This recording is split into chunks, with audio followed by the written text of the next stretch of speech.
اور تو تخلیق انٹرنیشنل بنانے سے پہلے سے ہی بچپن سے ہی شعر و ادب سے ذوق تھا، رجحان۔ والد صاحب خود اردو کے ٹیچر تھے، اردو فارسی ان کا سبجیکٹ تھا، تو وہاں سے بھی کچھ اردو سے فارسی سے شغف ہوا۔ والد صاحب کے کہنے پہ میں نے کہا جی آپ کا حکم ہے تو میں اردو بھی کر لیتا ہوں۔ اور پشاور میں جب مختلف ادبی حلقوں میں جانے کا آغاز ہوا، اس واسطے اس کا نام انٹرنیشنل کر دیا انہوں نے۔ شہر ہم بار بار کہہ رہے ہیں تو یہ جو فصیل تھی یا جو 16 دروازے ہیں اس کے اندر کے ایریا کو شہر جب کہتے ہیں، اور خاص طور پہ جو نوجوان نسل ہے جن کی تربیت کرنا بھی ہمارا فرض ہے۔ بسم اللہ الرحمن الرحیم۔ السلام علیکم خواتین و حضرات، آپ دیکھ رہے ہیں میرا ڈیجیٹل چینل تماشا، اور اس میں پروگرام ہے روداد ادب۔ روداد ادب کی ضرورت اس لیے پیش آئی کہ ابھی سے چند برس پہلے تک جو ہے پشاور کے مختلف اخبارات میں ادبی صفحہ پورا چھپتا تھا، پھر کچھ پالیسی سے، کچھ لوگوں کے رجحان کی وجہ سے زیادہ تر لوگ سوشل میڈیا کی طرف چلے گئے ہیں، تو پڑھنے کا یا اخبار کو ٹائم دینے کا کم ہو گئے، ریڈرز کم ہو گئے ہیں، توجہ کم ہو گئی ہے، تو اخبارات نے بھی اپنے پیج کو، یہ ادبی صفحہ تھا وہ اس کو آدھا کر دیا، اور ابھی کچھ اخبارات نے بالکل ختم کر دیا ہے، اور کچھ اخبارات تھوڑی تھوڑی چھاپ رہے ہیں۔ اب ادب تو ہمارے اس صوبہ میں، ہمارے شہر میں پنپ رہا ہے، ازل سے ہے، اور یہ چلتا رہے گا یہ سلسلہ۔ اب جب کہ سوشل میڈیا آ گیا ہے تو ہمیں بھی چاہیے تو ہم اس کو بھی، ہم اپنے آپ کو بھی اس طرف کنورٹ کریں، کیونکہ آپ انٹرنیشنلی اگر آپ دیکھیں تو راحت اندوری انڈیا سے جو ہے ابھی پاکستان کے پشاور کے ہر ایک نوجوان کو جو ہے اس کو دیکھ رہے ہیں۔ راحت اندوری کو، منور رانا ہیں، ابھی اس طرح ہے جیسے جان ایلیا بہت ہی مشہور اور معروف شاعر ہیں، لیکن ان کو بہت کم لوگوں نے پڑھا ہے۔ اب آپ سوشل میڈیا پہ دیکھیں تو ہر نوجوان، چاہے وہ سائنس پڑھ رہا ہے، آرٹس پڑھ رہا ہے، ان کے شعروں کو سمجھ بھی رہا ہے اور اس کو آگے بھی چلا رہا ہے۔ تو اس وقت ڈیجیٹل میڈیا کا دور ہے، تو میں نے یہ سوچا کہ کیوں نہ اس ڈیجیٹل میڈیا کے ذریعے، اس میڈیا کے ذریعے ہم اپنے شعر و ادب کو، اپنے جو مشاہیر ہیں ان کو یہاں پہ انٹروڈیوس کرایا جائے، تاکہ ہماری آنے والی نسلوں کو یا اس وقت جو لوگ ہیں ان کو ان کے بارے میں پتہ لگے۔ اس سلسلے میں روداد ادب کا پروگرام میرا آپ دیکھ رہے ہیں۔ اس سے پہلے میں پروفیسر نذیر تبسم صاحب کا پروگرام کر چکا ہوں، مختلف اور پروگرام بھی کیے ہیں۔ آج میرے ساتھ ہیں پروفیسر ڈاکٹر زیغم حسن صاحب۔ ان کا بیسیکلی تو یہ سائنس کے شعبے سے تعلق رکھتے ہیں، شعبہ زوالوجی پشاور یونیورسٹی میں پڑھا رہے ہیں، یہیں سے انہوں نے ایم ایس سی کیا، پھر ایم فل کیا، اور ماشاءاللہ سے اسی میں پی ایچ ڈی بھی کی۔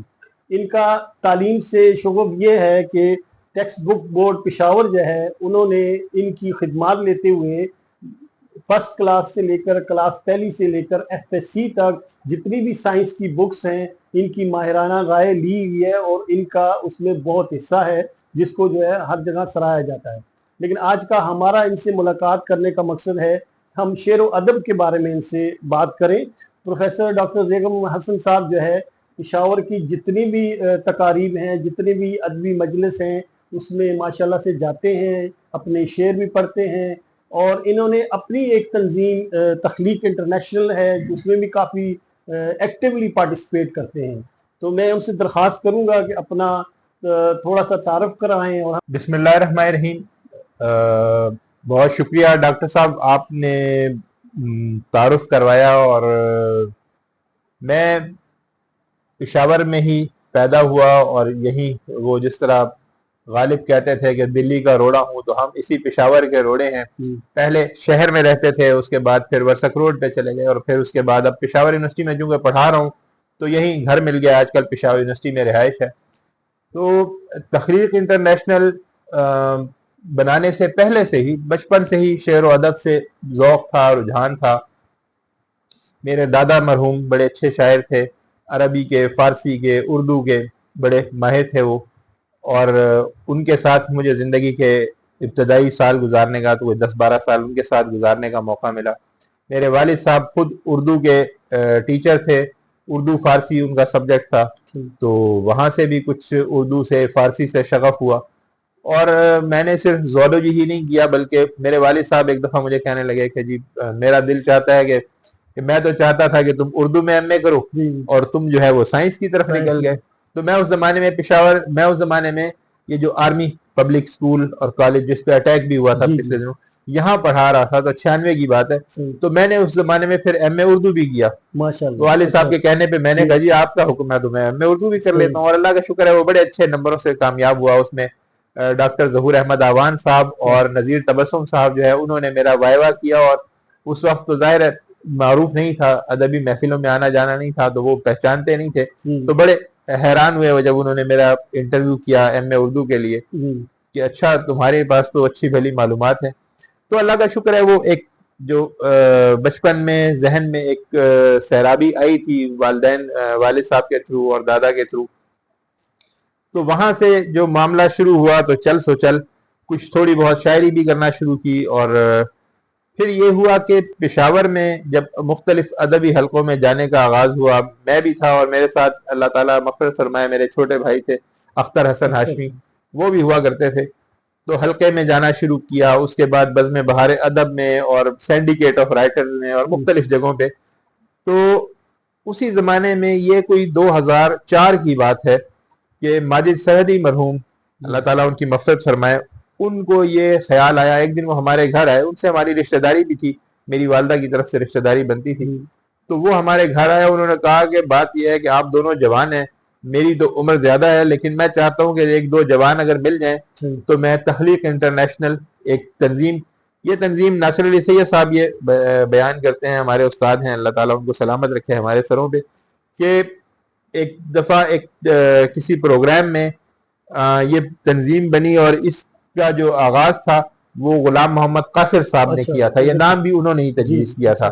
اور وہ فرماتے ہیں کہ اس پروگرام میں میں بھی موجود تھا، اور ایک خاتون تھی میں اب نام بھول رہا ہوں ان کا، تو وہ امریکہ سے آئی ہوئی تھی، تو انہوں نے کہا کہ میں امریکہ جا کے بھی اس کی شاخ بنا دوں گی. اچھا اس لیے اس کا نام انٹرنیشنل، تو اس واسطے اس کا نام انٹرنیشنل کر دیا انہوں نے.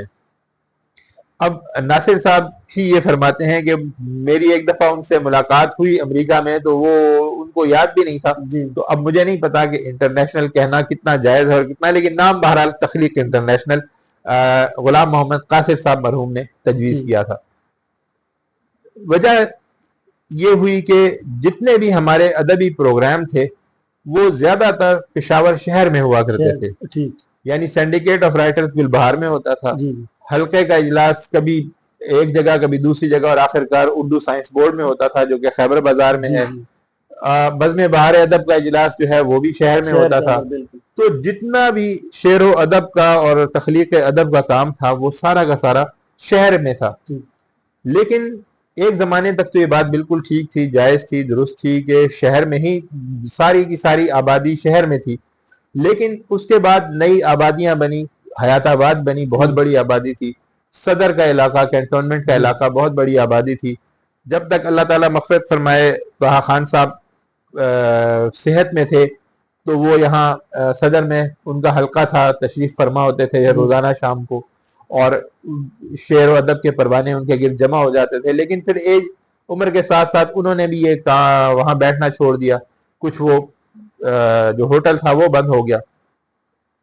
تو اس کی ضرورت محسوس ہو رہی تھی کہ وہ جس کو ہم کہتے ہیں کہ other part of the city, کیونکہ سٹی ایکسپینڈ کر گیا. میں تھوڑا سا سوری آپ کو قطع کلامی، تو یہ جو شہر ہم بار بار کہہ رہے ہیں تو یہ فصیلیں جو فصیل تھی یا جو 16 دروازے ہیں اس کے اندر کے ایریا کو شہر، جبکہ ابھی جو ہے شہر ایکسپینڈ ہو گیا ہے کافی. اگر آپ کوارٹ روڈ بھی، چرسدہ روڈ بھی، دلزاق روڈ بھی، تو اب سارا شہر بن چکا ہے. جی بالکل. اب تو شہر جو پرانا جس کو ہم والڈ سٹی کہتے ہیں، یعنی دیوار سے گھیرا ہوا شہر تھا، جس میں آپ نے ٹھیک فرمایا 16 دروازے تھے. اب تو میرا خیال ہے اگر پشاور شہر کا ہم محل وقوع دیکھیں یا اس کے سائز پہ غور کریں تو شاید اس پرانے شہر سے 3 گنا باہر اس سے پھیل چکا ہے. تو اس میں پھر یہ سوچ پیدا ہوئی کہ جو شعر و ادب کے متوالے ہیں، جو شاعری سے ادب سے دلچسپی رکھتے ہیں، اور خاص طور پہ جو نوجوان نسل ہے جن کی تربیت کرنا بھی ہمارا فرض ہے ان سافٹ ایریاز کی طرف. اور وہ زمانہ بھی ایسا تھا، اگر آپ کو یاد ہو، یہ 2004-2006 کا، جب یہ وار آن ٹیرر جو ہے ہماری سرحدوں کے ساتھ تھی اور ہر روز دھماکے اور مسائل اور بے تحاشا مسائل تھے، کہ اس میں جوانوں کے لیے خاص طور پہ ایک ایسی سرگرمی مہیا کرنا جہاں وہ اپنے خیالات کا اظہار کریں، جہاں وہ اپنے جو شعر و ادب کے حوالے سے اس معاشرے کی تربیت کا اور اس معاشرے کی بھلائی کے لیے کچھ سوچ سکیں. تو اس پہ پھر ہم لوگوں نے ماجد سرحدی صاحب اللہ تعالیٰ ان کی مغفرت فرمائے، ان کے وہ ہمارے سرپرست ٹھہرے. یہاں ایک بڑی باکمال خاتون ہوا کرتی تھیں، بڑی اچھی رائٹر بھی تھیں، خواتین کے حقوق پہ بھی بڑا کام کرتی تھیں، بیگم سعیدہ نیر رمضان صاحبہ. تو بیگم سعیدہ نیر رمضان صاحبہ کو پھر اس کا ہم نے چیئر پرسن بنایا اس وقت، اور اس کے جنرل سیکریٹری جو تھے وہ میرے چھوٹے بھائی تھے اختر حسن ہاشمی.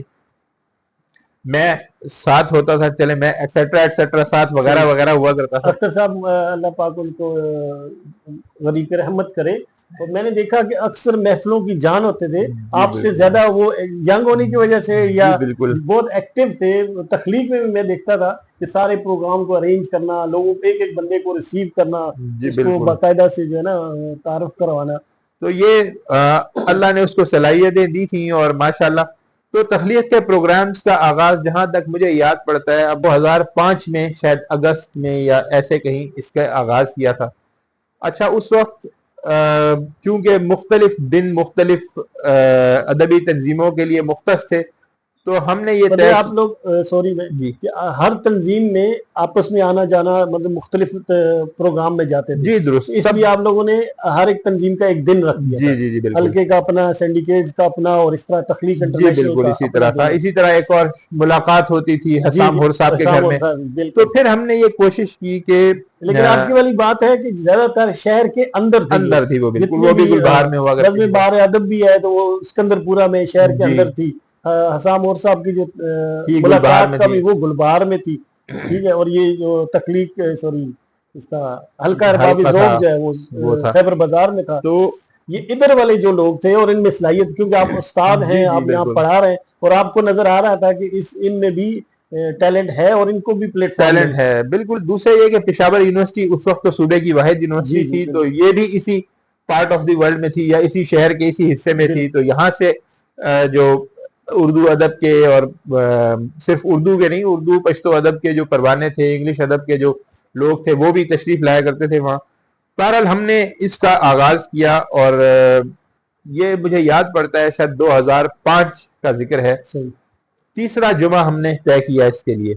ہر مہینے کے تیسرے جمعے کی شام کو تخلیق کا اجلاس ہوتا تھا.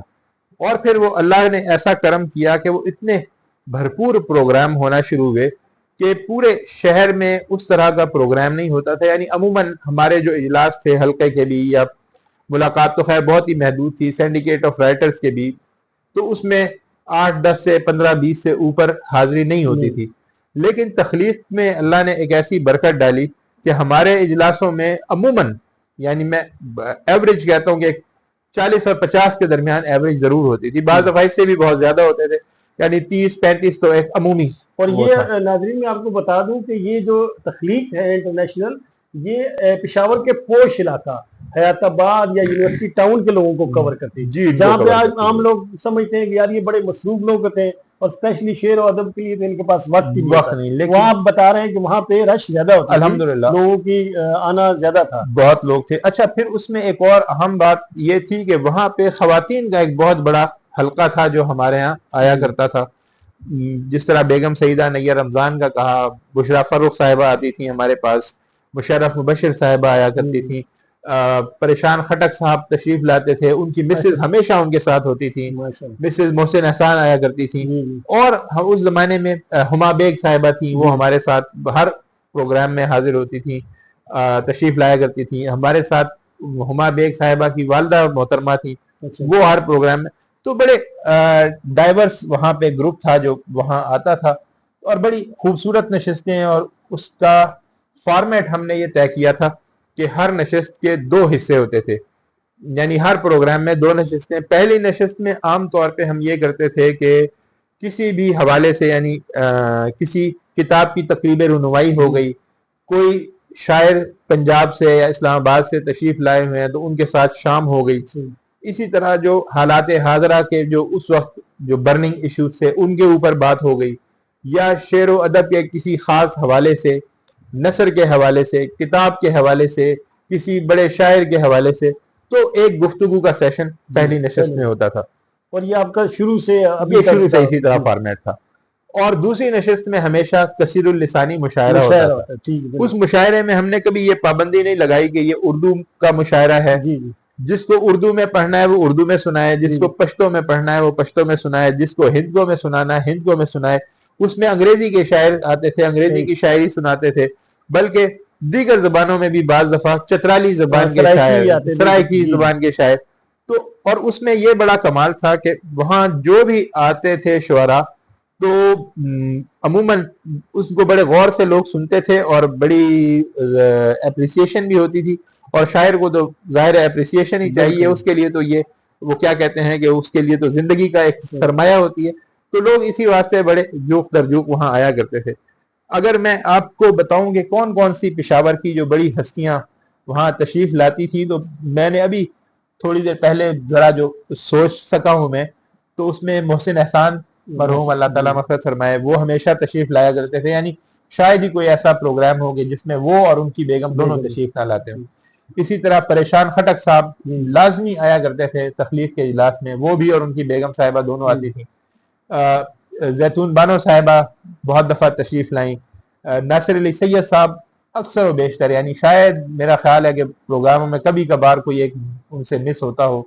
نذیر تبسم صاحب, پروفیسر ڈاکٹر نذیر تبسم صاحب, ناصر علی سید صاحب, یہ تشریف لایا کرتے تھے. اس کے علاوہ نظر عابد صاحب تھے. طه خان مرحوم ہمیشہ تشریف لاتے تھے, بلکہ جہاں ہمیں یہ اعزاز حاصل تھا مجھے اور وہ میرے چھوٹے بھائی اختر کو, کہ وہ یہاں صدر میں رہتے تھے اور ہم ورسک روڈ پہ تھے, تو ہم پہلے ان کو گھر سے پک کیا کرتے تھے اور وہاں لے جاتے تھے اور پھر واپس بھی پہنچایا کرتے تھے گھر پہ. تو وہ بڑی شفقت فرمایا کرتے تھے. بشرا فروخ صاحبہ آتی تھیں, سجاد بابر صاحب ہمیشہ تشریف لاتے تھے. اس کے علاوہ اسحاق وردک صاحب تشریف لاتے تھے, عزیز صدق تھے, نواز بزمی تھے, شوکت راہی صاحب تھے, غلام احمد شاد صاحب تھے, شفیق الرحمان شفق صاحب تھے, ان کے بیٹے انجینئر عتیق الرحمان صاحب تھے, فاروق بابر آزاد صاحب تھے, نیر سرحدی صاحب تھے, اور ہما بیگ کا میں نے پہلے ذکر کیا. مسز قاصر ہمیشہ تشریف لاتی تھیں. قاصر صاحب کے فرزند عدنان تشریف لایا کرتے تھے ہمارے پروگراموں میں. پشتو ادب کے اور شعر کے بڑے بڑے نام آتے تھے. صابر شاہ صابر صاحب اکثر و بیشتر ہمارے ہاں تشریف لاتے تھے. ساجد سرحدی ہندکو کے شاعر تھے, عوامی شاعر تھے, وہ اکثر تشریف لایا کرتے تھے. نشاد سرحدی استاد شاعر ہیں, وہ اکثر تشریف لاتے تھے اس میں. اس کے ساتھ ساتھ سید زبیر شاہ صاحب تشریف لاتے تھے. تاج الدین تاجور صاحب تشریف لاتے تھے پروگراموں میں. انور گیلانی صاحب تشریف لاتے تھے. عامر ناصر آوان صاحب تھے, وہ تو پھر بعد میں اٹک چلے گئے تھے, اور ظاہر ہے ان کا آرمی کا وہ تھا نوکری تھی, تو جب تک وہ یہاں تھے تو ہمیشہ ہمارے پروگرام میں آیا کرتے تھے. نور حکیم جیلانی صاحب آتے تھے. انجینئر ذکاء اللہ صاحب تشریف لاتے تھے. حماد صاحب تشریف لاتے تھے, نظم کے بہت اچھے شاعر ہیں حماد صاحب. شہاب خٹک صاحب آتے تھے. اختر سیماب صاحب آتے. تو میرا خیال ہے کہ پشاور کا کوئی ایسا شاعر اور ادیب بچا نہیں جو اس پروگرام میں تسلسل سے نہ آتا ہو, یا کم از کم اگر مسلسل تسلسل سے نہیں تو اکثر و بیشتر وہاں تشریف ضرور لاتے تھے. پروفیسر صاحب, جو آپ نے بات کی, یہ جو گلدستہ آپ نے بتایا, اس میں پشتو, اردو, ہندکو, سرائکی کے سارے لوگ ہیں مختلف مشاعروں میں, مختلف پروگراموں میں, اور آپ کے پاس سارے جمع ہوتے تھے ٹائم ٹو ٹائم. ایک گلدستہ بہت پیارا, اور اس میں آپ نے کہا کہ طه خان صاحب جیسے لوگ, محسن احسان جیسے جو تناور بڑے درخت تھے, نذیر تبسم صاحب ہو گئے, تو وہ بھی ہوتے تھے. پھر آپ جو جونیئر لوگ تھے, جو یونیورسٹی کے اسٹوڈنٹس ہیں یا ان پوش علاقوں میں رہتے ہیں اور شعر و ادب سے شغف رکھتے ہیں, تو ان کو بھی وہاں پہ پلیٹ فارم ملتا تھا. جی بالکل اسی طرح تھا. یعنی میں تو کہوں گا کہ اس کو گلدستے کے بجائے کہنا چاہیے کہ وہ شعراء کی کہکشاں تھی ایک. اس کہکشاں میں اچھا ایک اور خاص بات جو تخلیق انٹرنیشنل کی تھی, وہ یہ کہ ہم کبھی ایک تو تنقیدی نشست ہے نا, وہ ہم تنقیدی نشست نہیں رکھتے تھے. جو آ کر اپنے بے ربط کلام بھی سنائے تو اس کی حوصلہ افزائی کی جاتی تھی وہاں پہ. اور بڑے بڑے شعراء ظاہر اساتذہ بیٹھے ہوتے تھے سارے, یہ سنتے بھی تھے اور داد بھی دیتے تھے. بعد میں پھر ہم آہستہ آہستہ اس کو, جس طرح اختر ہمارے ساتھ تھا چھوٹا بھائی, تو اس کو کہتے تھے کہ بھائی اس کو سمجھاؤ, تھوڑا سا گائیڈ کرو. جی اکثر و بیشتر میں کر دیتا, اچھا شعروں کو درست کر دیا کوئی تھوڑا سا, جی, تو ہمارے ہلکے پھلکے انداز میں تربیت ہوتی تھی. جی اور وہ میرا خیال ہے کہ واحد ایسی جگہ ہے, اب یہ بات میں نہیں کہتا, انجینئر عتیق الرحمان صاحب اب تو ماشاءاللہ آپ سب لوگ جانتے ہیں, جی اخبار میں خطا بھی لکھتے ہیں جی روزانہ, اور انہوں نے جب وہ تشریف لائے تو اپنے والد صاحب کے ساتھ آتے تھے, بالکل وہ شفیق الرحمان شفق صاحب اللہ مغفرت فرمائے, بڑے باکمال شاعر تھے, احسان دانش مرحوم کے شاگرد تھے وہ. جی ماشاءاللہ. تو انجینئر صاحب کو ٹیکنیکل کاموں کے علاوہ شاعری کی الف بے بھی پتہ بالکل. نہیں تھی. جب وہاں آ کے بیٹھنا شروع کیا تو ان کو ایک دفعہ شاید ماجد صاحب نے کہا کہ بھئی آپ کے والد صاحب اتنے اچھے شاعر ہیں, آپ بھی ذرا جی کوشش جی کریں. تو مجھے یاد ہے کہ شروع میں وہ انگریزی میں لکھ کے شاعری لایا کرتے تھے, انگلش کی شاعری جی کرتے تھے. پھر آہستہ آہستہ انہوں نے اردو میں شاعری شروع کی, تو بس وہ ظاہر ہے بے ربط ہوتی تھی. اور وہ اتنے محنتی آدمی ہیں کہ پھر ایک دفعہ میں نے ان سے کہا کہ عتیق بھائی اس میں یہ ہے کہ بحر ہوتی ہے, وزن جی ہوتا ہے. انہوں نے کہا جی میں تو مجھے نہیں آتا, نہیں آتا. اور ان کے اکثر میں شعر دیکھتا ہوں چھوٹی بہر میں, چھوٹی بحر میں. وہ زیادہ تو بڑا. اب انہوں نے پھر کیا کیا, میں نے ان کو ایک کتاب دی, ہمارے یہیں پشاور کے ہی ایک شاعر ہیں سید ابرار حسین, جی جی پشاور میں پھر وہ نہیں رہے, ان کی نوکری تھی وزارت خارجہ میں, تو وہ پھر کبھی کہیں اور کبھی کہیں ان کی پوسٹنگ ہوتی تھی. تو عزیز اعجاز صاحب, ہاں عزیز اعجاز صاحب کا نام میں بیچ میں لینا بھول گیا, وہ ہمیشہ تشریف لاتے تھے. تو ابرار حسین صاحب نے ایک کتاب لکھی تھی عروض پہ, اردو بہرے کے نام سے, وہ میں نے کتاب عتیق الرحمان صاحب کو دی, اور انہوں نے اتنی محنت کی کہ پہلے تو وزن میں شاعری شروع کی, اور اب تو میرے خیال سے پشاور میں کیا کہ شاید میں کہتا ہوں کہ پورے پاکستان میں ان سے زیادہ بدیع گو شاعر ہے جو بدیع شعر اخبار میں کہتے جو ہیں. آپ کہہ رہے ہیں ان کا قطع آ رہا ہے تو وہ بدیع ہوتا ہے, ہاں ہاں تو اتنا مطلب جیسے ماحول ہوتا ہے, سیاست ہے, ثقافت ہے, اور اس کے حساب سے ان کا قطع اخبار یعنی میں اب ان کا یہ کمال ہے کہ آپ ان کو کہیں گے جی مجھے اس موضوع پہ 4 قطعے لکھ دیں, وہ یہاں بیٹھے بیٹھے 5 منٹ میں آپ کو 4 قطعے لکھ دیں گے. تو یہ اب اتنی یہ مہارت. دیکھیں, یہ ان تنظیموں کا میرا کہنے کا مقصد ہے کہ یہ جو ان تنظیموں کے بارے میں میں ابھی سوشل میڈیا پہ لے کے آ رہا ہوں, یہ ایک پوری تربیت گاہ ہے, یہ ایک انسٹیٹیوٹ ہے. یہاں پہ جس طرح آپ کہہ رہے ہیں انجینئر عتیق صاحب ماشاءاللہ سے بڑے ایکٹیو ہیں سوشل کاموں میں بھی, شعر و ادب میں بھی, اور یہاں ان کی جو تربیت ہوئی, اور اس کو برملا وہ کہتے بھی ہیں کہ میں نے انہی تنظیموں کے ساتھ اٹھتے بیٹھتے, آلدو کہ وہ ایک بڑے شاعر کے بیٹے تھے, ایک اچھے گھر میں پروان چڑھے جہاں شعر و ادب تھا, لیکن اس تنظیم نے یا اس طرح کی تنظیموں نے ان لوگوں کو پالش کر دیا. یعنی اس کے بعد یہ ہوا جناب کہ ہمارے ساتھ پھر وظاہر قسمت سے تو ہم نہیں لڑ سکتے, ہوا یہ کہ 2009 میں ماجد سرحدی مرحوم کا انتقال ہو گیا. اچانک ڈیٹیکٹ ہوا ان کو لیور کینسر تھا, اور وہ پھر چند مہینے کے اندر اندر ان کا انتقال ہو گیا. تو ایک بہت بڑا صدمہ تھا تخلیق کے لیے بھی, لیکن ایک بڑا کمال تھا. ماجد سرحدی مرحوم اور اختر حسن دونوں کا یہ آپس میں شاید معاہدہ تھا, میں پھر بھی کبھی کبھی وہ ہو جاتا تھا کہ تخلیق کے پروگرام کو ہمیں ملتوی نہیں کرنا. یہ نہیں کہ جی آج تو بارش ہے, آج عید ہے, آج بقرعید ہے. یعنی ہم لوگوں نے تخلیق کے پروگرام عید کے دن بھی کیے ہیں, بقرعید کے دن بھی کیے ہیں, تیسرے جمعے کو پروگرام لازمی ہوگا. اور عجیب بات آپ یہ دیکھیں کہ ماجد سرحدی مرحوم کا انتقال ہوا, اور ان کے جنازے سے واپس آ کر ہم نے تخلیق کا نشست کی, اور تخلیق کی نشست میں ہم نے یہی کہا کہ ماجد صاحب کبھی کسی کے مرنے جینے پہ, کسی کے اس پہ تخلیق کی نشست کو ملتوی نہیں کرتے تھے. تو آج ان کی روح کے ایصال ثواب کے لیے ہم یہ چاہتے ہیں کہ یہ پروگرام ملتوی نہ ہو. تو جس طرح ہوتی تھی اسی طرح نشست ہوئی. وہ ٹھیک ہے, صدمہ اپنی جگہ, لیکن ہم نے اس کو نہیں جانے دیا. اس کے بعد پھر یہ ہوا کہ ماجد صاحب مرحوم کے بعد ماجد صاحب مرحوم کی زندگی میں ہی ہمیں ایک اور علم دوست صاحب ملے. وہ یونائٹڈ نیشنز میں سے کہیں سے ریٹائرڈ تھے, فضل الحق فضلی نام تھا ان کا. فضلی صاحب کا گھر تھا حیات آباد فیز 3 میں, K2 میں.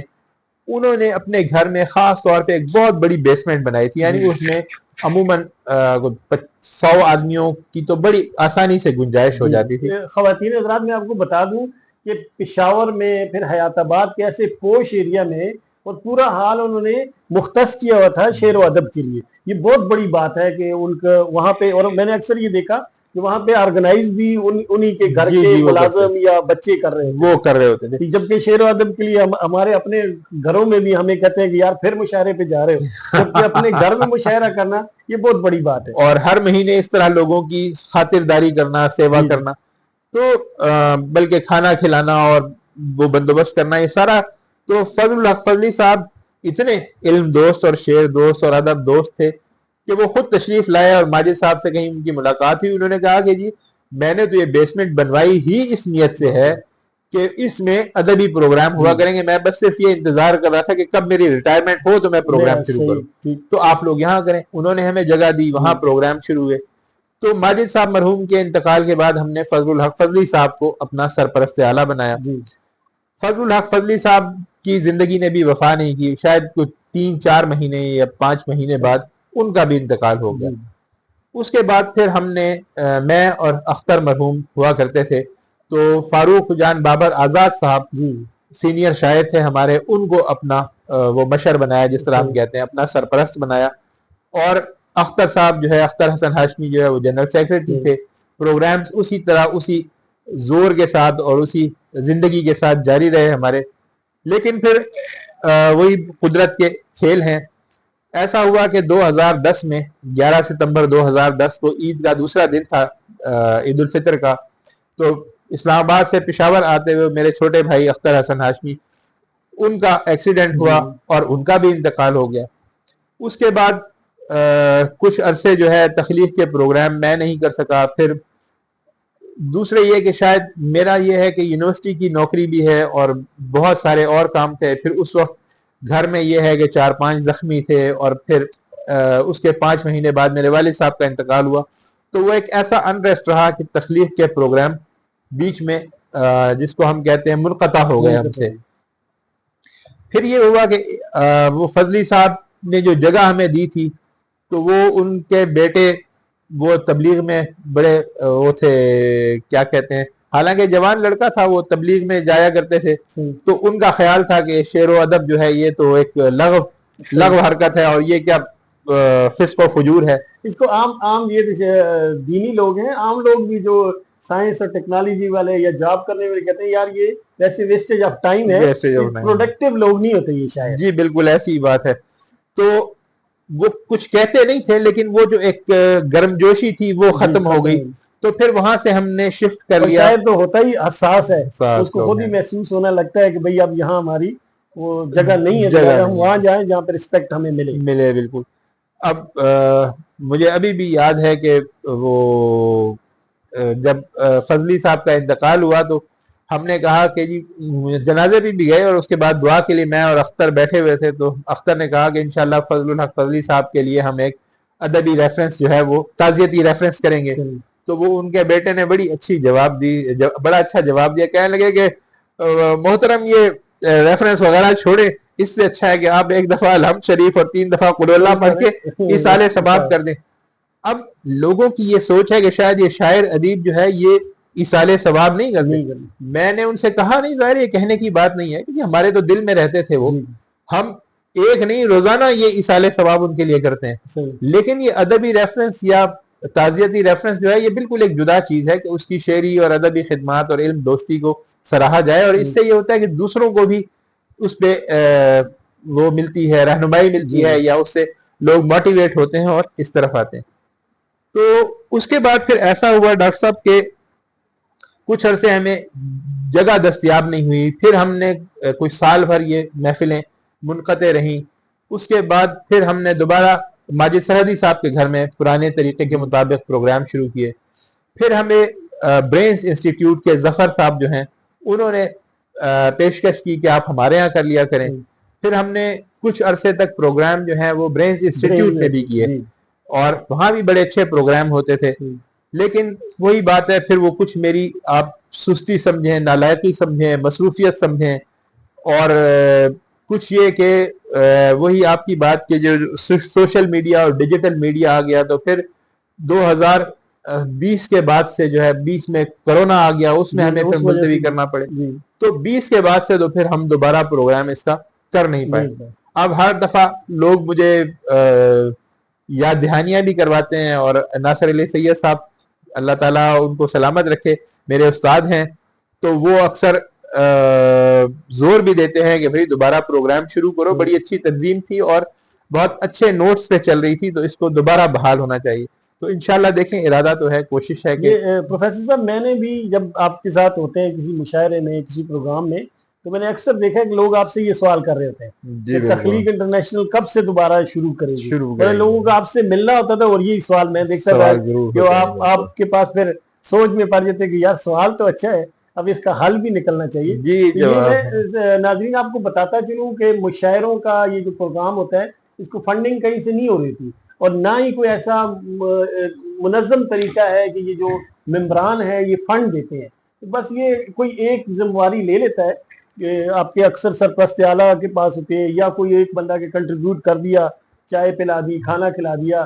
پھر ایسا بھی میں نے دیکھا ہے, ابھی کل پرسوں ایک میں پروگرام میں گیا تو جو سرپرست اعلیٰ ہیں یا ناظم ہیں یا جنرل سیکرٹری ہیں, تو وہ جا کے چائے لے کے بھی آ رہے ہیں, پھر چائے کے برتن بھی ارینج کر رہے ہیں, پھر ان مشاعروں کو نکال کے بھی دے رہے ہیں. ڈاکٹر صاحب دوبارہ تخلیق کی نشستیں شروع کرنے کا سوال, جیسا آپ نے کہا, اکثر مجھ سے لوگ پوچھتے ہیں, بلکہ اب تو بعض لوگ طنزیہ انداز میں پوچھتے ہیں اور بعض لوگ محبت سے بھی پوچھتے ہیں. میرا بالکل ارادہ ہے تخلیق کی نشستیں دوبارہ شروع کرنے کا. بس اس میں اب مسئلہ یہ ہے کہ چونکہ ابھی میں اکیلا ہوں, اب اور کوئی ساتھ, جب آپ چھوڑ دیتے ہیں کام تو لوگ بکھر جاتے ہیں, تو اب دوبارہ سے ہمیں اس کو جوڑ کے اور آگے چلنا ہوگا. پروفیسر ڈاکٹر بیگم محسن صاحب, کیوں آپ تو اس پشاور یونیورسٹی ہیں جو یونیورسٹی کی ماں, ساری یونیورسٹی کی ماں ہے سب, اور ابھی آپ کے سراؤنڈنگ میں اسلامیہ کالج یونیورسٹی بھی ہے, زرعی یونیورسٹی بھی ہے, اور پرائیویٹ یونیورسٹیز بھی ہیں. میں نے آپ کے پروگراموں میں دیکھا کہ نوجوان لوگ آ رہے ہیں, تو کیا ان کو ان تنظیموں کو چلانے کے لیے بھی آپ لوگ, کیونکہ آپ استاد ہیں, آپ کو تو تربیت دینی پڑے گی تاکہ یہ سلسلہ آگے, جس طرح آپ نے کہا کہ آپ کے سینئر جتنے خان صاحب ہیں, محسن احسان صاحب ہیں, اور باقی لوگ ہیں جنہوں نے آپ کو تیار کیا, اور اب آپ کا یہ فرض بنتا ہے اور آپ اس پہ کام بھی کر رہے ہوں گے تاکہ ان تنظیموں کو آگے لے کے چلا جائے اور آپ کے آنے والے لوگوں کو بھی اس سے استفادہ ہوتا رہے. جی بالکل, ضروری تو یہی ہے کہ نیا خون آتا رہے, تو وہ پھر جب نیا خون آئے, نئے جینز آئیں, تو چیزیں بہتر ہوتی ہیں. تو میں اب یہی سوچ رہا ہوں کہ کوشش ایسی ہے, یا تو آئندہ تخلیق کے اجلاس ہم پشاور یونیورسٹی کے ہی کسی جگہ شروع کر دیں, کوئٹہ کیفے میں, یا کسی ایسی جگہ جہاں عموماً یونیورسٹی کے طلباء طالبات آ سکیں, اور یا پھر یہ ہے کہ کسی قریبی جگہ میں, تاکہ یونیورسٹیز جو ہب ہیں اس وقت شعر و ادب کا اور کلچر کا, اور یہاں پہ نیا خون بھی موجود ہے, تو ان سب لوگوں کو جمع کر کے اور ان کی تربیت کرنے کا, یعنی تنقید اور وہ الگ حلقے ہیں, لیکن اس طرح کے پروگرام ارینج کریں, وہاں پہ ڈسکشنز ہوں, اور جس کو جو کہنا ہے, بجائے اس ڈر کے کہ جی میں کہوں گا اور بزرگ جو ہیں کہیں گے کہ جی تمہیں تو شعر کہنا نہیں آتا, اور تمہارے پاس تو ٹیکنیک نہیں ہے, اور اس میں یہ کمی ہے اور یہ بیشی ہے, تو ایسا ایک فورم مہیا کر دیا جائے جہاں جس کو جو کچھ کہنا ہے, ادب ہے, شاعری ہے, نثر ہے, ڈرامہ ہے, افسانہ ہے, وہ پیش کرے, اور لوگ اس کی تعریف کریں, اور خاموشی سے جو بڑے ہیں, بزرگ ہیں, وہ ان کو بٹھا کے سکھاتے بھی رہیں. تو میرا تخلیق کے ساتھ یہی پہلے بھی تھا, اور انشاءاللہ آئندہ بھی یہی ارادہ ہے کہ اس طریقے سے ہم نئی جنریشن کو, نئی نسل جو ہے اس کی تربیت کر پائیں گے.